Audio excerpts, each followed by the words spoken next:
News Telugu. YCP MP Vijayasai Reddy తన పదవికి రాజీనామా చేయడంతో ఆంధ్రప్రదేశ్ కోటాలో ఒక రాజ్యసభ స్థానం ఖాళీ అయిన విషయం విదితమే.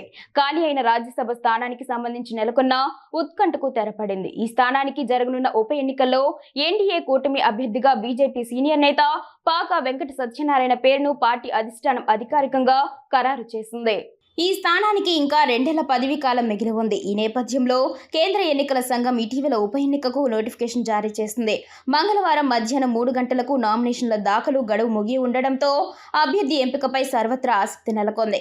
ఈ క్రమంలో బీజేపీ ఏపీ కోర్ కమిటీ సమావేశమై అభ్యర్థి ఎంపికపై చర్చించింది. పార్టీ రాష్ట్ర అధ్యక్షురాలు దగ్గుబాటి పురంధేశ్వరి ప్రస్తుతం యూరోప్ పర్యటనలో ఉన్నప్పటికీ ఆమె వీడియో కాన్ఫరెన్స్ ద్వారా ఈ సమావేశంలో పాల్గొన్నారు. పలువురి పేర్లను పరిశీలించిన అనంతరం పార్టీ సీనియర్ నేత, ప్రస్తుతం ఏపీ బీజేపీ క్రమశిక్షణ కమిటీ చైర్మన్ గా వ్యవహరిస్తున్న పాకా వెంకట సత్యనారాయణ వైపు పార్టీ మొగ్గు చూపినట్లు సమాచారం. అనంతరం పార్టీ జాతీయ నాయకత్వం ఆయన పేరును ఎన్డీఏ అభ్యర్థిగా అధికారికంగా ప్రకటించింది.